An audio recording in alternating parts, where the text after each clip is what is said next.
절대 놀라지 마십시오. 지금 공개하는 이 기록은 당신이 알던 한국의 정체를 완전히 뒤바꿀 것입니다. 2000년 전부터 예언된 동방의 작은 나라가 세계 질서를 뒤흔들 충격적인 운명입니다. 러시아, 이란, 터키가 군사동맹을 맺고 북한이 핵도발을 계속하는 지금, 왜 하필 대한민국과 한반도가 마지막 때의 예언과 관련이 되어 있는 걸까요? 전직 영국 정보기관의 중동 담당 분석관의 한마디가 세계를 뒤흔들었습니다. 에스겔서 38장의 곡과 마곡 전쟁. 그 무대가 바로 지금의 중동이다. 그리고 동방의 독수리로 예언된 나라가 바로 대한민국이었다. 저는 박재현입니다. KAIST 양자물리학과 교수로 재직 중이고, 이전에는 MIT에서 박사학위를 받고 삼성전자에서 수석연구원으로 일했었죠. 평생 과학적 사고만을 신봉해온 저였는데 불과 몇 달 전부터 제 인생이 완전히 달라지기 시작했습니다. 그 전에 구독과 좋아요 댓글을 꼭 눌러주세요. 남겨주시면 영상을 다가가 만드는데 반가치가 큰 힘이 사가. 됩니다. 모든 것은 제 딸 소영이가 가져온 한 장의 종이에서 시작되었어요. 2024년 3월 어느 일요일 저녁 소영이가 교회에서 돌아와 제게 다가왔습니다. 아빠, 오늘 교회에서 정말 신기한 이야기를 들었어요. 소영이는 올해 15살입니다. 5년 전 아내를 교통사고로 잃은 후 저희 부녀는 서로만이 의지할 수 있는 유일한 가족이 되었죠. 처음에는 아내의 빈자리가 너무 컸어요. 과학자인 저에게 종교는 그저 인간의 심리적 위안을 위한 도구 정도로 여겨졌습니다. 하지만 소영이가 슬픔을 이겨내는 과정에서 교회가 큰 도움이 되었고, 자연스럽게 저도 가끔 함께 나가게 되었어요. 무슨 이야기인데? 저는 노트북에서 눈을 떼지 않은 채 건성으로 물었습니다. 그때 저는 양자 컴퓨터 알고리즘 논문을 검토하고 있었거든요. 이사야서 46장 11절이라는 말씀이에요. 내가 동쪽에서 독수리를 부르며 먼 나라에서 나의 뜻을 이룰 사람을 부를 것이라. 이런 내용이었는데 소영이의 목소리에 뭔가 진지함이 느껴졌습니다. 저는 고개를 들어 딸을 바라봤어요. 소영이의 큰 눈동자가 반짝이고 있었죠. 선생님이 그러시는데 여기서 말하는 먼 나라가 혹시 우리나라일 수도 있대요. 예루살렘에서 동쪽으로 가장 먼 나라가 한국이라면서요. 소영아, 그건 그냥 종교적 해석일 뿐이야. 과학적 근거는... 저는 말을 멈췄습니다. 갑자기 뭔가 궁금해졌거든요. 과연 예루살렘에서 정동쪽으로 가장 먼 나라가 어디일까? 물리학자의 호기심이 발동했죠. 잠깐, 한번 확인해 볼게. 저는 노트북으로 구글 어스를 켰습니다. 예루살렘의 좌표를 입력하고 정확히 동쪽 방향으로 선을 그어봤어요. 이란, 파키스탄, 인도, 중국을 거쳐서 정말로 한반도가 나타났습니다. 이게 맞네? 소영이가 제 어깨 너머로 화면을 내려다보며 신기해했어요. 봐요, 아빠. 정말 한국이 맞잖아요. 더 동쪽은 바다고. 저는 더 정확한 계산을 해봤습니다. 예루살렘의 경도는 동경 35.2도, 서울의 경도는 동경 126.9도, 직선거리로 약 8,500km. 정말로 예루살렘에서 동쪽 끝에 위치한 육지가 한반도였어요. 우연의 일치겠지만 흥미롭긴 하다. 하지만 과학자인 저로서는 이런 지리적 우연을 종교적 의미로 해석하기는 어려웠습니다. 그때까지는 말이에요. 아빠, 그런데 독수리라는 표현도 신기하지 않아요? 우리나라 전투기 이름이 KF-21 보라매잖아요. 보라매도 독수리과 맹금류고. 소영이의 말에 저는 깜짝 놀랐습니다. 이 아이가 언제 이런 걸 다 알게 된 거지? 그리고 아빠가 삼성에서 일할 때 만들었던 반도체도 전 세계에서 쓰이잖아요. 그것도 먼 나라에서 뜻을 이룬다는 말과 비슷한 것 같은데, 딸의 순수한 시각이 저에게는 새로운 관점을 제시했습니다. 과학적 성과와 종교적 해석을 연결해서 생각해 본 적이 없었거든요. 소영아, 그 교회 선생님이 혹시 다른 이야기도 해주셨어? 네. 한국이 세계에서 선교사를 두 번째로 많이 보내는 나라래요. 인구 대비로는 1위고, 그리고 이스라엘하고도 특별한 관계가 있다고 하셨어요. 이스라엘과? 어떤 관계? 1950년 한국전쟁 때 이스라엘이 의료진을 보내줬대요. 그때 이스라엘도 막 나라를 세운 지 2년밖에 안 됐는데도 우리를 도와줬다고. 저는 이 이야기를 처음 들었습니다. 한국 전쟁사에 대해서는 어느 정도 알고 있다고 생각했는데 이스라엘의 지원은 전혀 몰랐어요. 정말? 그런 일이 있었다고? 네. 할아버지께 한번 물어보세요. 할아버지가 그때 군인이셨잖아요. 소영이의 말에 저는 갑자기 아버지가 생각났습니다. 돌아가신 아버지는 한국전쟁에 참전하셨고 부상을 당해 후방병원에서 치료받으셨다고 하셨거든요. 혹시 그때? 다음날 저는 집안 서랍을 뒤졌습니다. 아버지의 유품 중에 군 관련 서류들이 있었거든요. 오래된 종이 냄새와 함께 나온 것은 아버지의 진료 기록부였어요. 1951년 3월 부상 치료 기록이 적혀 있었는데 담당 의사 이름이 아브라함 레비였습니다. 심장이 뛰기 시작했어요. 레비라는 성은 분명 유대인 이름이었거든요. 저는 급하게 인터넷으로 관련 자료를 찾아봤습니다. 정말로 1950년대 한국전쟁 당시 이스라엘이 의료진을 파견했다는 기록이 있었어요. 소영아, 이거 봐. 저는 딸을 불러 컴퓨터 화면을 보여줬습니다. 1950년 9월, 신생국 이스라엘이 한국에 의료진 파견. 당시 이스라엘은 독립한 지 겨우 2년. 주변이 모두 적대국이었음에도 불구하고 한국전쟁 참전 부상병들을 위해 의료진을 보냈다. 소영이의 눈이 커졌어요. 그럼 할아버지가 정말로 이스라엘 의사 선생님께 치료받으신 거예요? 그런 것 같다. 아브라함 레비. 이 이름이 분명히 유대인 이름이야. 저는 더 깊이 파고들었습니다. 그 과정에서 놀라운 사실들을 발견했어요. 현재 한국과 이스라엘의 관계가 단순한 외교 관계를 넘어서는 뭔가 특별한 것이 있다는 걸 알게 되었죠. 아빠, 이것도 봐요. 소영이가 다른 자료를 찾아서 보여줬습니다. 2023년 한국의 방산 수출이 세계 8위래요. 그리고 K방산이라고 해서 한국 무기들이 전 세계에서 인기가 많다고. K방산, K팝처럼?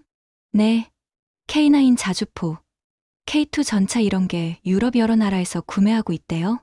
특히 폴란드는 K 전차를 1000대나 샀다고. 저는 정말 몰랐던 사실이었습니다. 반도체만 우리나라가 잘하는 줄 알았는데 방산업계에서도 이렇게 성공하고 있었다니. 그런데 더 신기한 건 한국이 개발한 레이저 무기 시스템이 있다는 거예요. 레이저 무기? 네, 미사일이나 드론을 레이저로 격추하는 건데 한 발당 비용이 5,000원밖에 안 든대요. 미국이나 이스라엘 시스템은 한 발에 수억 원인데 이 대목에서 저는 깜짝 놀랐습니다. 레이저 기술은 제가 박사과정에서 연구했던 분야거든요. 고출력 레이저의 물리학적 원리를 누구보다 잘 알고 있었어요. 잠깐, 그게 정말 가능한 일이야? 저는 급하게 관련 논문들을 찾아봤습니다. 한국의 국방과학연구소에서 발표한 자료들을 보니 정말로 혁신적인 기술이었어요. 기존의 화학 레이저가 아닌 전기 레이저 시스템으로 전력 효율성을 획기적으로 개선한 것이었죠. 이건 정말 대단한 기술이네. 물리학자로서 봤을 때 이 기술의 의미는 엄청났습니다.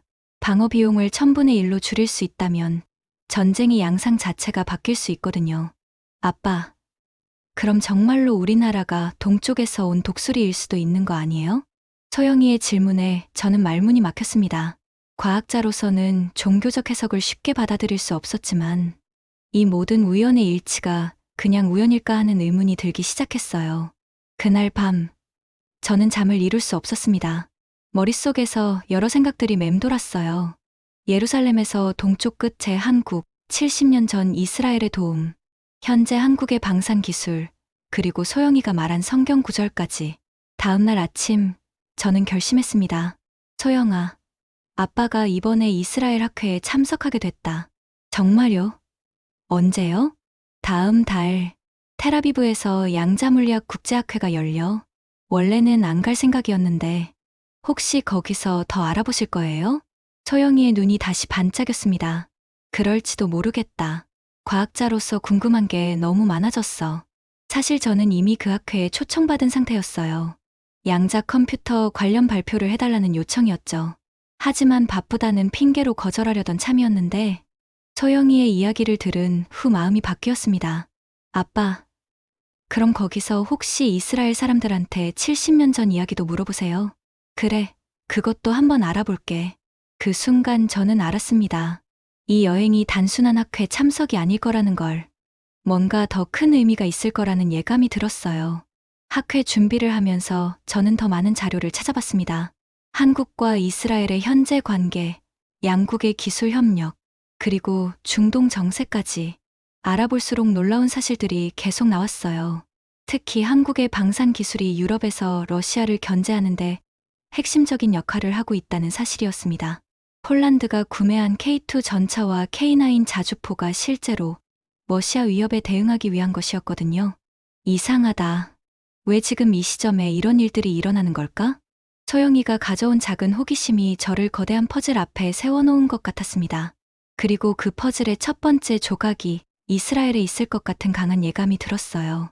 출발을 며칠 앞두고 소영이가 저에게 작은 선물을 건넸습니다. 아빠, 이거 가져가세요. 작은 태극기 배지였어요. 거기서 혹시 한국이 자랑스럽다는 걸 느끼게 되면 이걸 보고 생각나세요. 우리나라가 정말 특별한 나라일 수도 있다는 걸요. 딸의 순수한 믿음이 저희 마음을 움직였습니다. 과학자로서의 회의주의와 아버지로서의 따뜻함 사이에서 저는 새로운 여행을 시작할 준비가 되었어요. 인천공항으로 향하는 차 안에서 저는 소영이에게 말했습니다. 소영아, 아빠가 거기서 뭔가 특별한 걸 발견하면 꼭 전화할게. 네. 그리고 아빠, 혹시 정말로 우리나라가 하나님의 계획에 들어있는 나라라면 그것도 정말 멋진 일 아니에요? 그 순간 저는 깨달았습니다. 이 여행이 단순히 과학적 호기심을 충족시키는 것이 아니라 제 인생관을 바꿀 수도 있는 중요한 전환점이 될 것이라는 걸요. 비행기가 이륙하면서 저는 창밖을 바라봤습니다. 구름 위로 올라가며 보이는 한반도의 모습이 정말 독수리가 날개를 편 것 같아 보였어요. 그리고 저는 생각했습니다. 정말로 우연일까? 아니면 딸이 말한 대로 뭔가 특별한 의미가 있는 걸까? 이스라엘로 향하는 긴 비행시간 동안 저는 앞으로 며칠간 어떤 일들이 기다리고 있을지 상상해봤습니다. 과학자로서의 논리적 사고와 아버지로서의 열린 마음 사이에서 저는 새로운 발견을 향해 날아가고 있었어요. 텔아비브 벤구리온 공항에 도착했을 때 저는 이스라엘의 독특한 분위기를 즉시 느낄 수 있었습니다. 보안 검색이 다른 나라보다 훨씬 철저했고 공항 직원들의 눈빛에서 긴장감이 느껴졌어요.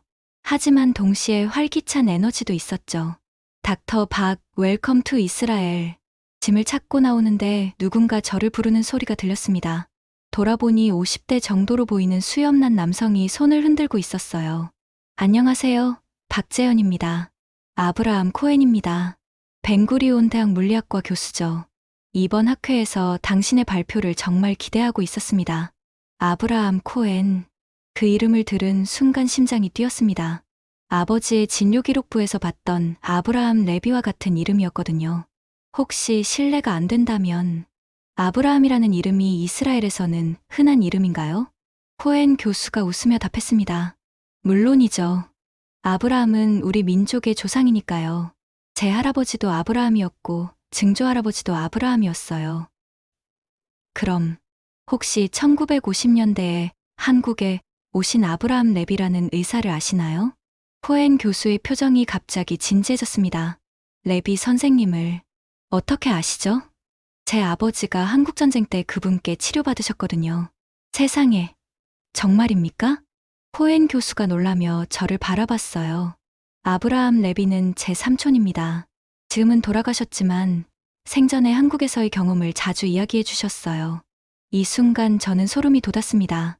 이게 정말 우연일까요? 수많은 이스라엘 사람 중에서 하필 레비 선생님의 조카를 만나다니. 삼촌은 한국전쟁에서 돌아온 후 항상 말씀하셨어요. 한국 사람들의 끈기와 의지력이 정말 대단하다고.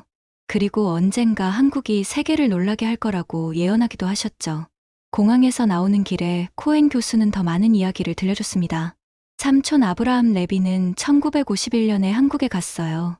당시 이스라엘도 독립전쟁을 막 끝낸 상태라 매우 어려웠죠. 하지만 같은 처지의 나라를 도와야 한다며 자원해서 갔습니다. 당시 이스라엘도 힘든 상황이었을 텐데. 맞습니다. 사방이 적이었거든요. 하지만 그때부터 이스라엘과 한국은 특별한 인연이 있었다고 생각해요. 호텔로 가는 택시 안에서 코엔 교수는 계속해서 흥미로운 이야기들을 해줬습니다. 요즘 이스라엘에서 한국에 대한 관심이 정말 높아요. K-팝, K-드라마는 물론이고 한국의 기술력에 대해서도 많이 알려져 있죠. 어떤 기술 말씀이신가요? 반도체는 말할 것도 없고 요즘에는 방산 기술도 화제예요. 특히 한국이 개발한 레이저 방어 시스템에 대해서는 우리 국방부에서도 관심을 보이고 있습니다. 제가 딸 소영이로부터 들었던 바로 그 이야기였어요. 정말요? 구체적으로 어떤 부분에서요? 비용 효율성이 압도적이라고 들었어요. 기존 미사일 방어 시스템의 1000분의 1 비용으로 같은 효과를 낼 수 있다고. 이 대목에서 물리학자로서의 호기심이 발동했습니다. 그게 기술적으로 어떻게 가능한 건가요? 코엔 교수가 설명했습니다. 한국의 반도체 기술이 핵심이라고 들었어요. 전력 효율성을 극대화한 레이저 시스템이라고. 정확한 원리는 저도 잘 모르지만 우리 국방 전문가들이 매우 주목하고 있죠. 호텔에 도착해서 체크인을 하는 동안 저는 계속 생각했습니다. 이 모든 우연의 일치가 정말 우연일까? 소영이가 말한 성경 구절, 아버지와 레비 선생님의 인연, 그리고 지금 코엔 교수와의 만남까지. 그날 저녁 학회 환영 만찬에서 저는 더욱 놀라운 이야기를 듣게 되었습니다. 박 교수님, 이쪽은 이스라엘 국방과학연구소의 다비드 골드만 박사입니다. 코엔 교수가 40대 정도의 남성을 소개해줬어요. 한국에서 오셨군요. 반갑습니다. 요즘 저희가 한국 기술에 대해 많은 관심을 가지고 있어요. 골드만 박사의 말에 저는 귀가 번쩍 뜨였습니다. 어떤 기술 말씀이신가요? 레이저 방어 시스템이요. 한국의 기술력이 정말 인상적이라고 들었습니다. 특히 전력 소비를 획기적으로 줄인 부분이. 저도 그 기술에 대해 들어봤는데 정말 혁신적인 것 같더라고요. 골드만 박사가 주변을 둘러본 후 조용히 말했습니다. 사실 저희도 관련 협력을 검토하고 있어요. 한국의 레이저 기술과 이스라엘의 실전 경험을 결합하면 시너지가 클 것 같거든요. 실전 경험이라면? 이스라엘은 계속해서 미사일과 로켓 공격을 받고 있잖아요. 아이언돔 시스템도 있지만 비용 문제가 항상 고민이었죠. 한 발 요격하는데 수억 원이 들거든요. 이때 저는 물리학자로서의 전문성을 발휘할 수 있었습니다.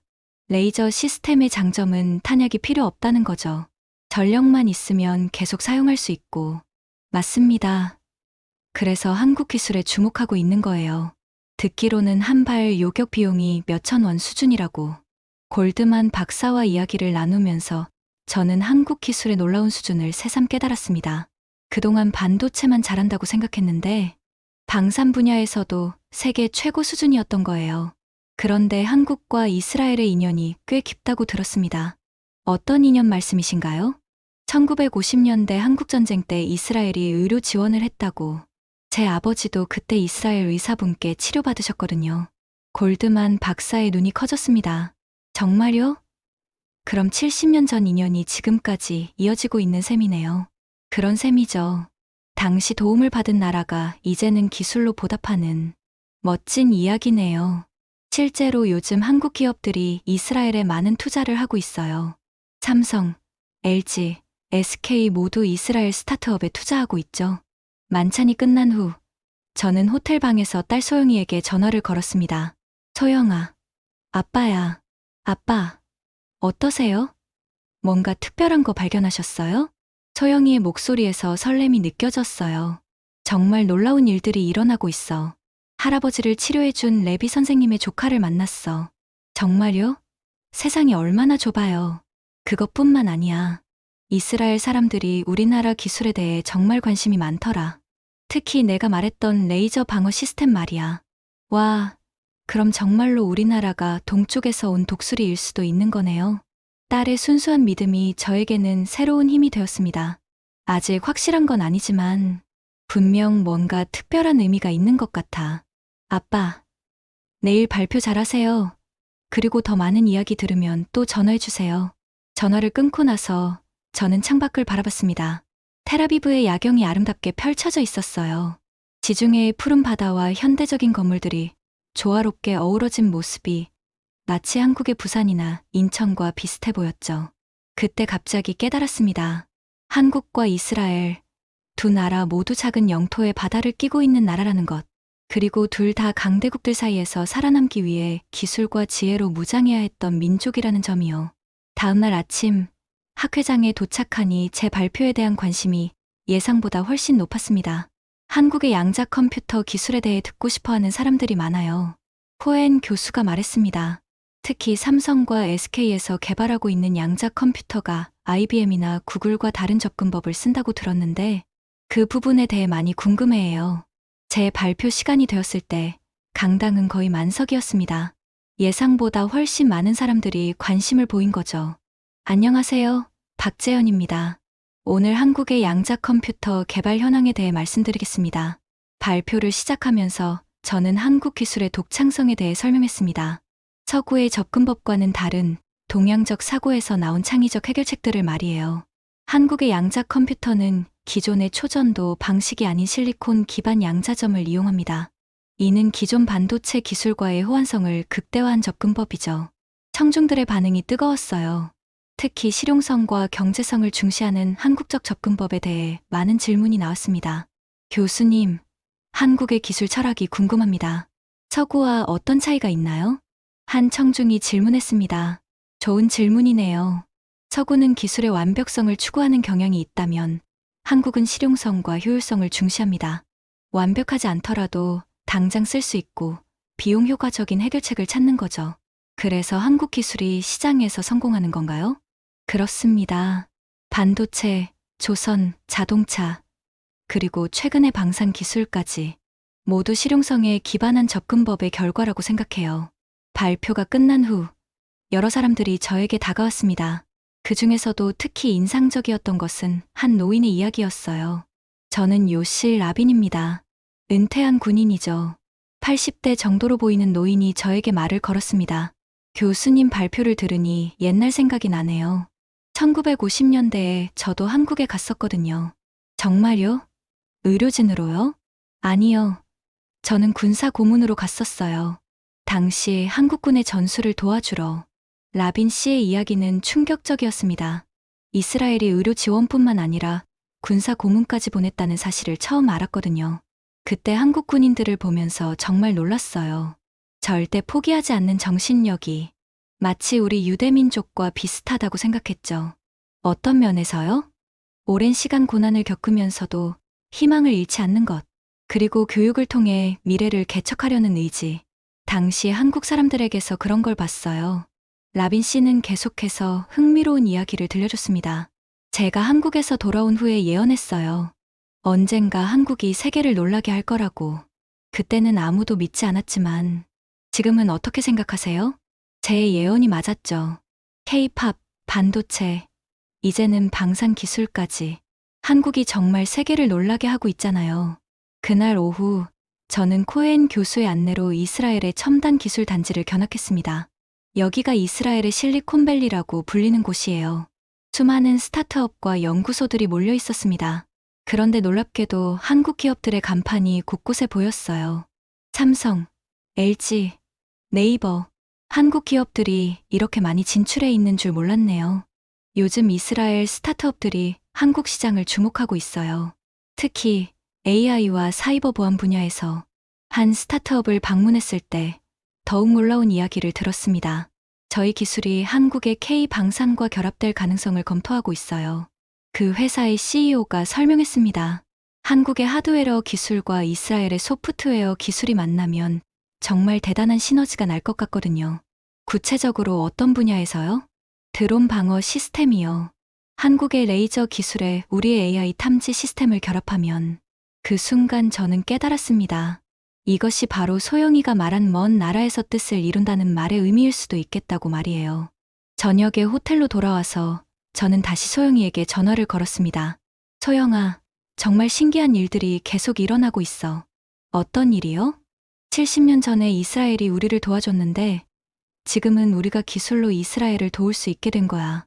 와, 그럼 정말로 하나님의 계획이 있는 건가요? 과학자인 아빠로서는 확신할 수 없지만 분명 뭔가 특별한 의미가 있는 것 같아. 아빠, 혹시 거기서 더 알아볼 수 있는 곳 있어요? 내일 예루살렘에 가볼 생각이야. 학회가 끝나면 하루 더 머물면서. 예루살렘, 성경에 나오는 그 예루살렘이요? 그래, 거기서 뭔가 더 발견할 수 있을지도 모르겠어. 사실 저는 이미 결정을 내린 상태였습니다. 이 모든 우연의 일치가 진짜 우연인지 아니면 뭔가 더 큰 의미가 있는 건지 확인해보고 싶었거든요. 그날 밤, 저는 예루살렘 여행 계획을 세웠습니다. 그리고 머릿속으로 생각했죠. 과연 거기서 어떤 답을 찾을 수 있을까? 물리학자로서 평생 논리와 증거만을 믿어왔던 제가 이제는 뭔가 논리를 넘어서는 것들에 대해 진지하게 고민하고 있었습니다. 딸 소영이가 가져온 작은 호기심이 저를 이렇게 먼 이스라엘까지 데려온 것이었죠. 내일이면 예루살렘에서 또 어떤 놀라운 발견이 기다리고 있을까요? 저는 기대와 설렘으로 잠을 이룰 수 없었습니다. 다음날 아침, 저는 일찍 일어나 예루살렘행 버스에 몸을 맡겼습니다. 텔아비브에서 예루살렘까지는 약 1시간 정도의 거리였는데 창밖 풍경이 점점 바뀌는 모습이 흥미로웠어요. 현대적인 도시에서 점차 고대의 향기가 느껴지는 언덕들로 변해가는 것이 마치 시간여행을 하는 것 같았습니다. 예루살렘에 도착하자마자 저를 압도한 것은 그 독특한 분위기였어요. 3000년의 역사가 켜켜이 쌓인 돌담들, 그리고 세계 3대 종교의 성지가 한 곳에 모여 있다는 신비로움이 과학자인 저에게도 뭔가 경외감을 불러일으켰습니다. 먼저 호텔에 짐을 맡기고 저는 구시가지로 향했습니다. 가이드북에 따르면 이곳에서 가장 중요한 곳은 통곡의 벽이라고 불리는 서쪽 벽이었어요. 통곡의 벽 앞에 서자 그 웅장함에 압도되었습니다. 수많은 사람들이 벽 앞에서 기도하고 있었고 그 중에는 한국인으로 보이는 사람들도 있었어요. 실례합니다. 혹시 한국분이세요? 저는 용기를 내어 한 중년 남성에게 말을 걸었습니다. 아, 네. 반갑습니다. 저는 김 목사라고 해요. 안녕하세요. 저는 박재현입니다. 물리학 교수고요. 김 목사님은 30년간 이스라엘을 연구해온 성경학자였습니다.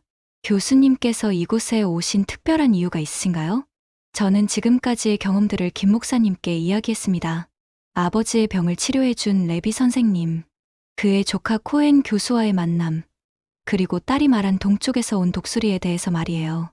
김 목사님의 표정이 점점 진지해졌습니다. 교수님, 정말 흥미로운 이야기네요. 혹시 이사야서 46장 11절을 아시나요? 아니요, 성경은 잘 모르거든요. 내가 동방에서 독수리를 부르며 먼 나라에서 나의 뜻을 이룰 사람을 부르나니라는 말씀이에요. 그 순간 저는 온몸에 소름이 돋았습니다. 딸 소영이가 말한 구절과 거의 똑같았거든요. 목사님, 이 구절이 정확히 무슨 뜻인가요? 전통적으로는 페르시아의 고레스 왕을 가리킨다고 해석됩니다. 하지만 예언은 다층적 의미를 가질 수 있어요. 미래의 다른 사건을 예고하는 경우도 있죠. 김 목사님은 계속해서 설명했습니다. 독수리는 성경에서 강력함과 신속함을 상징해요. 그리고 동방, 즉 동쪽에서 온다는 것. 이스라엘에서 보면 한국이 정확히 동쪽에 위치하죠. 그럼 혹시 단정할 수는 없지만 현재 한국이 이스라엘과 맺고 있는 관계를 보면 뭔가 의미심장하긴 해요. 특히 방산기술과 첨단기술 분야에서 말이죠. 그날 오후 김 목사님의 안내로 저는 예루살렘의 여러 성지를 둘러봤습니다. 그런데 신기한 것은 가는 곳마다 한국과 관련된 이야기를 들을 수 있었다는 점이에요. 여기가 감람산이에요. 이곳에서 한국 전쟁 참전용사들을 위한 기념비가 있어요. 정말로 감람산 한편에는 한국 전쟁에 참전한 이스라엘 의료진을 기념하는 작은 비석이 있었습니다. 많은 사람들이 모르지만 이스라엘은 한국 전쟁 때 의료진뿐만 아니라 다양한 형태의 지원을 했어요. 그 인연이 지금까지 이어지고 있는 거죠. 저녁이 되어 김 목사님과 함께 전통 유대인 식당에서 식사를 했습니다. 그곳에서 또 다른 흥미로운 만남이 기다리고 있었어요.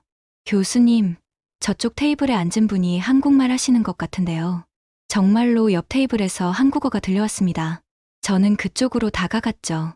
안녕하세요. 혹시 한국분이신가요? 아, 네. 저는 이승민이라고 합니다. 예루살렘 히브리 대학교에서 중동학을 공부하고 있어요. 이승민 씨는 5년 전부터 이스라엘에서 유학하고 있는 박사과정 학생이었습니다. 교수님도 연구차 오신 건가요? 저는 그에게도 지금까지의 경험을 이야기했습니다.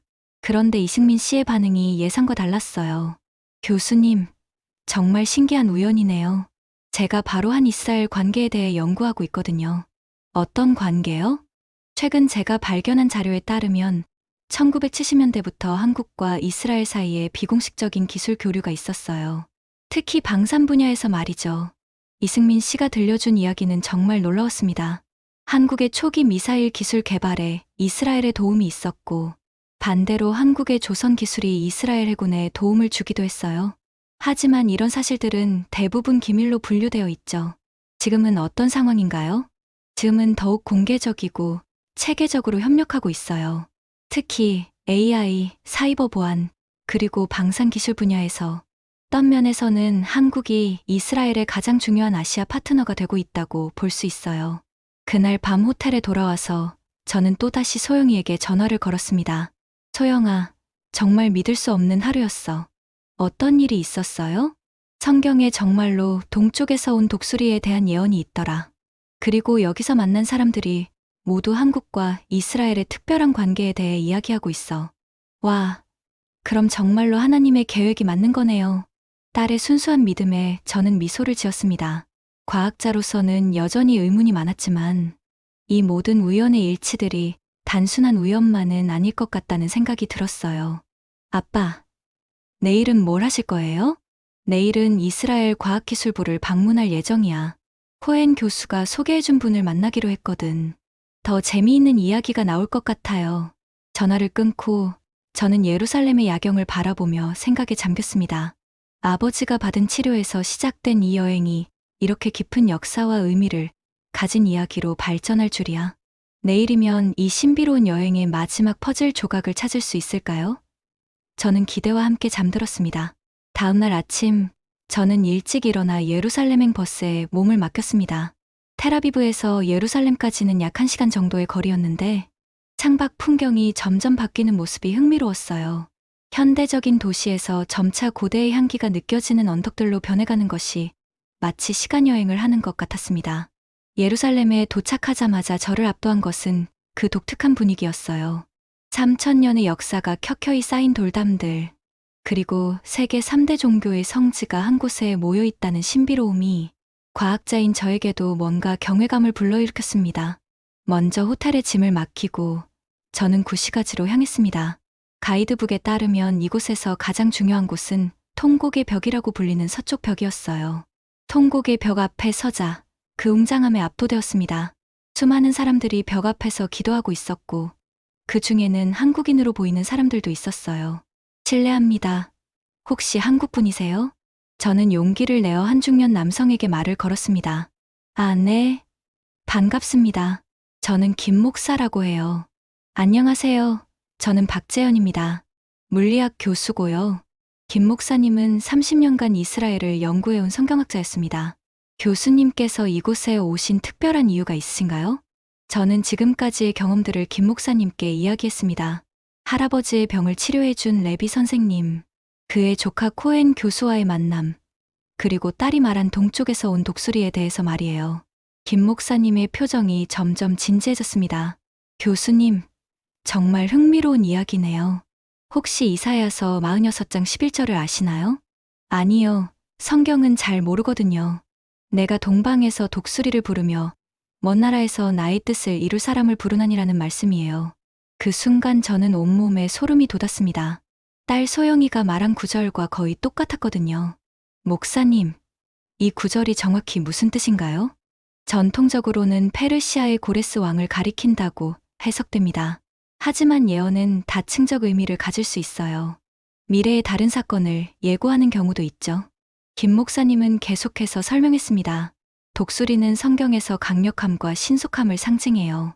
그리고 동방, 즉 동쪽에서 온다는 것. 이스라엘에서 보면 한국이 정확히 동쪽에 위치하죠. 그럼 혹시 단정할 수는 없지만 현재 한국이 이스라엘과 맺고 있는 관계를 보면 뭔가 의미심장하긴 해요. 특히 방산 기술과 첨단 기술 분야에서 말이죠. 그날 오후 김 목사님의 안내로 저는 예루살렘의 여러 성지를 둘러봤습니다. 그런데 신기한 것은 가는 곳마다 한국과 관련된 이야기를 들을 수 있었다는 점이에요. 여기가 감람산이에요. 이곳에서 한국 전쟁 참전용사들을 위한 기념비가 있어요. 정말로 감람산 한편에는 한국 전쟁에 참전한 이스라엘 의료진을 기념하는 작은 비석이 있었습니다. 많은 사람들이 모르지만 이스라엘은 한국 전쟁 때 의료진뿐만 아니라 다양한 형태의 지원을 했어요. 그 인연이 지금까지 이어지고 있는 거죠. 저녁이 되어 김 목사님과 함께 전통 유대인 식당에서 식사를 했습니다. 그곳에서 또 다른 흥미로운 만남이 기다리고 있었어요. 교수님, 저쪽 테이블에 앉은 분이 한국말 하시는 것 같은데요. 정말로 옆 테이블에서 한국어가 들려왔습니다. 저는 그쪽으로 다가갔죠. 안녕하세요. 혹시 한국 분이신가요? 아, 네. 저는 이승민이라고 합니다. 예루살렘 히브리 대학교에서 중동학을 공부하고 있어요. 이승민 씨는 5년 전부터 이스라엘에서 유학하고 있는 박사과정 학생이었습니다. 교수님도 연구차 오신 건가요? 저는 그에게도 지금까지의 경험을 이야기했습니다. 그런데 이승민 씨의 반응이 예상과 달랐어요. 교수님, 정말 신기한 우연이네요. 제가 바로 한 이스라엘 관계에 대해 연구하고 있거든요. 어떤 관계요? 최근 제가 발견한 자료에 따르면 1970년대부터 한국과 이스라엘 사이에 비공식적인 기술 교류가 있었어요. 특히 방산 분야에서 말이죠. 이승민 씨가 들려준 이야기는 정말 놀라웠습니다. 한국의 초기 미사일 기술 개발에 이스라엘의 도움이 있었고, 반대로 한국의 조선 기술이 이스라엘 해군에 도움을 주기도 했어요. 하지만 이런 사실들은 대부분 기밀로 분류되어 있죠. 지금은 어떤 상황인가요? 지금은 더욱 공개적이고 체계적으로 협력하고 있어요. 특히 AI, 사이버 보안, 그리고 방산 기술 분야에서 어떤 면에서는 한국이 이스라엘의 가장 중요한 아시아 파트너가 되고 있다고 볼 수 있어요. 그날 밤 호텔에 돌아와서 저는 또다시 소영이에게 전화를 걸었습니다. 소영아, 정말 믿을 수 없는 하루였어. 어떤 일이 있었어요? 성경에 정말로 동쪽에서 온 독수리에 대한 예언이 있더라. 그리고 여기서 만난 사람들이 모두 한국과 이스라엘의 특별한 관계에 대해 이야기하고 있어. 와, 그럼 정말로 하나님의 계획이 맞는 거네요. 딸의 순수한 믿음에 저는 미소를 지었습니다. 과학자로서는 여전히 의문이 많았지만 이 모든 우연의 일치들이 단순한 우연만은 아닐 것 같다는 생각이 들었어요. 아빠, 내일은 뭘 하실 거예요? 내일은 이스라엘 과학기술부를 방문할 예정이야. 코엔 교수가 소개해준 분을 만나기로 했거든. 더 재미있는 이야기가 나올 것 같아요. 전화를 끊고 저는 예루살렘의 야경을 바라보며 생각에 잠겼습니다. 할아버지가 받은 치료에서 시작된 이 여행이 이렇게 깊은 역사와 의미를 가진 이야기로 발전할 줄이야. 내일이면 이 신비로운 여행의 마지막 퍼즐 조각을 찾을 수 있을까요? 저는 기대와 함께 잠들었습니다. 다음날 아침, 저는 일찍 일어나 예루살렘행 버스에 몸을 맡겼습니다. 텔아비브에서 예루살렘까지는 약 1시간 정도의 거리였는데 창밖 풍경이 점점 바뀌는 모습이 흥미로웠어요. 현대적인 도시에서 점차 고대의 향기가 느껴지는 언덕들로 변해가는 것이 마치 시간여행을 하는 것 같았습니다. 예루살렘에 도착하자마자 저를 압도한 것은 그 독특한 분위기였어요. 3000년의 역사가 켜켜이 쌓인 돌담들, 그리고 세계 3대 종교의 성지가 한 곳에 모여 있다는 신비로움이 과학자인 저에게도 뭔가 경외감을 불러일으켰습니다. 먼저 호텔에 짐을 맡기고 저는 구시가지로 향했습니다. 가이드북에 따르면 이곳에서 가장 중요한 곳은 통곡의 벽이라고 불리는 서쪽 벽이었어요. 통곡의 벽 앞에 서자 그 웅장함에 압도되었습니다. 수많은 사람들이 벽 앞에서 기도하고 있었고 그 중에는 한국인으로 보이는 사람들도 있었어요. 실례합니다. 혹시 한국분이세요? 저는 용기를 내어 한 중년 남성에게 말을 걸었습니다. 아, 네. 반갑습니다. 저는 김 목사라고 해요. 안녕하세요. 저는 박재현입니다. 물리학 교수고요. 김 목사님은 30년간 이스라엘을 연구해온 성경학자였습니다. 교수님께서 이곳에 오신 특별한 이유가 있으신가요? 저는 지금까지의 경험들을 김 목사님께 이야기했습니다. 할아버지의 병을 치료해준 레비 선생님, 그의 조카 코엔 교수와의 만남, 그리고 딸이 말한 동쪽에서 온 독수리에 대해서 말이에요. 김 목사님의 표정이 점점 진지해졌습니다. 교수님, 정말 흥미로운 이야기네요. 혹시 이사야서 46장 11절을 아시나요? 아니요, 성경은 잘 모르거든요. 내가 동방에서 독수리를 부르며 먼 나라에서 나의 뜻을 이룰 사람을 부르나니라는 말씀이에요. 그 순간 저는 온몸에 소름이 돋았습니다. 딸 소영이가 말한 구절과 거의 똑같았거든요. 목사님, 이 구절이 정확히 무슨 뜻인가요?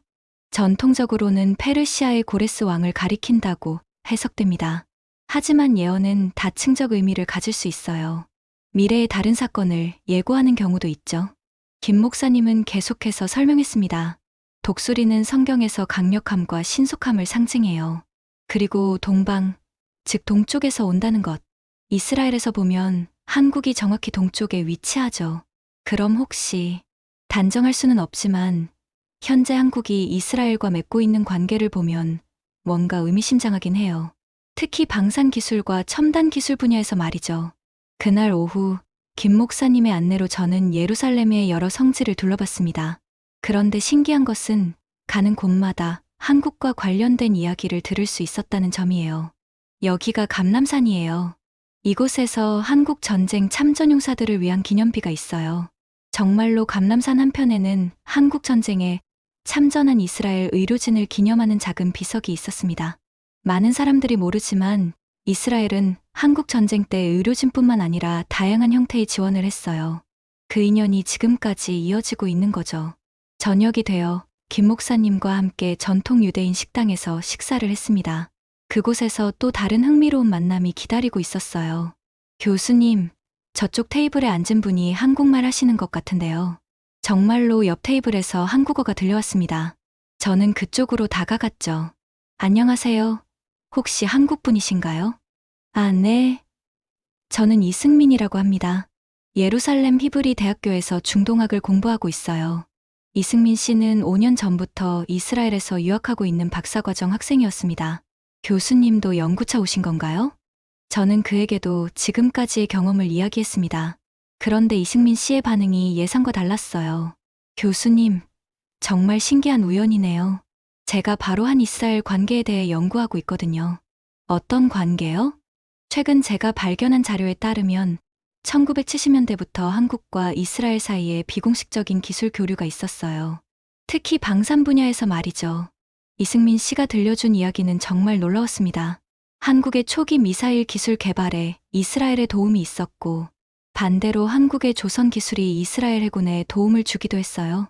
하지만 이런 사실들은 대부분 기밀로 분류되어 있죠. 지금은 어떤 상황인가요? 지금은 더욱 공개적이고 체계적으로 협력하고 있어요.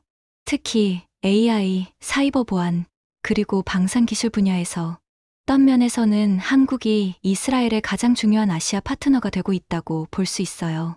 그날 밤 호텔에 돌아와서 저는 또다시 소영이에게 전화를 걸었습니다. 소영아, 정말 믿을 수 없는 하루였어. 어떤 일이 있었어요? 성경에 정말로 동쪽에서 온 독수리에 대한 예언이 있더라. 그리고 여기서 만난 사람들이 모두 한국과 이스라엘의 특별한 관계에 대해 이야기하고 있어. 와, 그럼 정말로 하나님의 계획이 맞는 거네요. 딸의 순수한 믿음에 저는 미소를 지었습니다.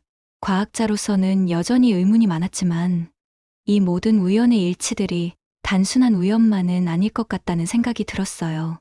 아빠, 내일은 뭘 하실 거예요? 내일은 이스라엘 과학기술부를 방문할 예정이야.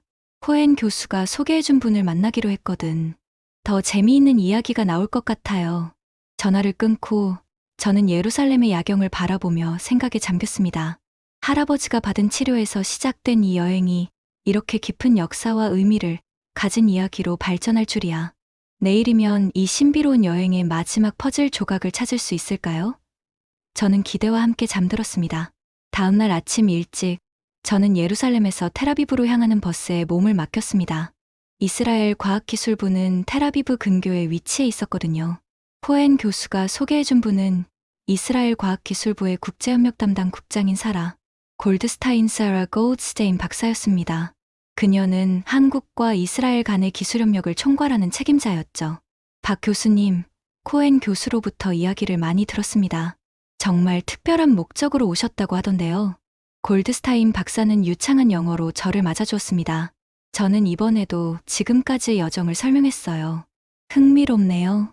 사실 저희도 한국과의 관계를 매우 특별하게 생각하고 있어요. 잠깐, 뭔가 보여드릴 것이 있습니다. 그녀는 사무실 벽에 걸린 한 장의 사진을 가리켰습니다. 이 사진이 언제 찍힌 건지 아세요? 사진에는 한국의 대통령과 이스라엘 총리가 악수하는 모습이 담겨 있었습니다. 2022년 한 이스라엘 포괄적 혁신 파트너십 협정 체결식이에요. 이 협정으로 두 나라는 정말 특별한 관계가 되었죠. 골드스타인 박사는 계속해서 설명했습니다. 교수님께서 물리학자시라니까 더욱 흥미로우실 텐데요. 현재 한국과 이스라엘은 양자 컴퓨팅, 인공지능, 그리고 차세대 반도체 분야에서 공동 연구를 진행하고 있어요. 정말요? 구체적으로 어떤 프로젝트들인가요? 예를 들어 한국의 삼성과 이스라엘의 텔아비브, 대학이 공동으로 개발하고 있는 양자 컴퓨터 프로젝트가 있어요. 그리고 한국의 LG와 이스라엘의 사이버 보안 기업들이 협력하는 프로젝트도 있고요. 그때 골드스타인 박사가 갑자기 미소를 지으며 말했습니다. 그런데 교수님, 혹시 타쿤 올람이라는 말을 아세요? 아니요. 처음 들어보네요. 히브리어로 세상을 수리한다는 뜻이에요. 유대교에서는 모든 사람이 세상을 더 나은 곳으로 만들 책임이 있다고 믿어요. 그런데 최근 한국을 보면서 이 개념이 자꾸 떠오르더라고요. 어떤 의미에서요? 한국이 전쟁의 폐허에서 일어나 지금의 모습이 된 것, 그리고 이제 다른 나라들을 도우며 세계 평화에 기여하는 모습이 마치 타쿤 올람을 실천하는 것 같아요. 그 순간 제 마음속에 뭔가 울림이 있었습니다. 아버지가 이스라엘 의사에게 치료받은 것도, 제가 지금 여기 와 있는 것도 모두 이런 세상을 수리하는 일의 연결고리가 아닐까 싶었거든요. 박사님, 혹시 한국과 이스라엘이 앞으로 어떤 협력을 할 계획인가요? 실은 다음 달에 한국에서 한 이스라엘 미래기술 포럼이 열릴 예정이에요. 양국의 최고 과학자들이 모여 미래 100년을 위한 기술 로드맵을 논의할 거예요. 골드스타인 박사가 저를 놀라게 한 것은 다음 말이었습니다. 혹시 관심이 있으시다면 참여해 보시겠어요? 물리학 분야의 한국 전문가가 필요한 상황이거든요. 정말요? 물론이죠. 코엔 교수도 추천했고, 오늘 교수님과 이야기를 나누면서 확신이 들었어요. 그날 오후, 저는 완전히 다른 사람이 된 기분으로 호텔로 돌아왔습니다. 아버지의 병 치료에 대한 감사 인사를 전하러 온 것이 이렇게 큰 기회로 연결될 줄이야. 저녁에 소영이에게 전화를 걸었습니다. 소영아, 정말 믿을 수 없는 일이 일어났어. 뭔데요, 아빠? 다음 달에 한국에서 열리는 국제 포럼에 참여하게 됐어. 한국과 이스라엘의 과학기술 협력에 대한 포럼이야. 와, 정말요? 그럼 하나님이 아빠를 이스라엘로 부르신 이유가 있었던 거네요. 딸의 말에 저는 깊이 생각해 보았습니다. 과학자로서 저는 여전히 우연과 필연, 신앙과 이성 사이에서 고민하고 있었지만 이 모든 연결고리들이 단순한 우연만은 아니라는 확신이 들었어요. 아빠, 그럼 할아버지께도 좋은 소식 전해드려요. 그래야겠다. 할아버지가 받으신 치료가 이런 큰 인연의 시작이었다니. 그날 밤, 저는 예루살렘의 야경을 마지막으로 바라보며 지난 며칠을 되돌아보았습니다. 텔아비브에서 만난 코엔 교수, 예루살렘에서 만난 김 목사님과 이식민 씨, 그리고 오늘의 골드스타인 박사. 각자 다른 분야에 있던 사람들이지만 모두 한국과 이스라엘의 특별한 인연에 대해 이야기했습니다. 그리고 그 인연의 중심에 제가 서게 되었다는 것이 여전히 믿어지지 않았어요. 이튿날 아침, 인천행 비행기에 몸을 맡기면서 저는 생각했습니다. 동쪽에서 온 독수리라는 예언이 정확히 무엇을 의미하는지는 여전히 확실하지 않지만 적어도 한 가지는 분명했습니다. 아버지께서 받으신 치료는 단순히 개인적인 은혜가 아니라 두 나라 사이의 더 큰 협력의 씨앗이었다는 것 말이에요. 비행기가 한국 상공에 접어들 때 저는 창밖을 내려다보며 다짐했습니다. 다음 달 포럼에서 한국과 이스라엘의 과학기술, 협력이 세계 평화에 기여할 수 있는 방안을 제시해보겠다고 말이에요. 결국 동쪽에서 온 독수리는 저 자신이었을지도 모릅니다. 아니, 정확히는 한국이라는 나라 전체가 그 독수리였을지도 모르겠어요. 강하고 빠르게 날아와 하나님의, 아니 인류의 뜻을 이루는 그런 역할을 하도록 부름받은 것일지도 말입니다. 아버지께 이 모든 이야기를 들려드렸을 때 아버지는 눈물을 흘리시며 말씀하셨어요. 재현아, 내 아버지가 살 수 있었던 것이 이런 큰 뜻이 있었구나. 하나님의 계획은 정말 오묘하다. 그리고 소영이는 자랑스러운 표정으로 말했죠. 아빠, 저도 나중에 커서 이스라엘에 가보고 싶어요. 그리고 아빠처럼 두 나라를 잇는 다리가 되고 싶어요. 이제 저는 다음 달 포럼을 준비하며 새로운 여정을 시작하려 합니다. 이번에는 이스라엘에서 한국으로 온 것이 아니라 한국에서 이스라엘과 함께 세계로 나아가는 여정이 될 것 같아요. 동쪽에서 온 독수리의 진짜 이야기는 이제 막 시작인지도 모릅니다.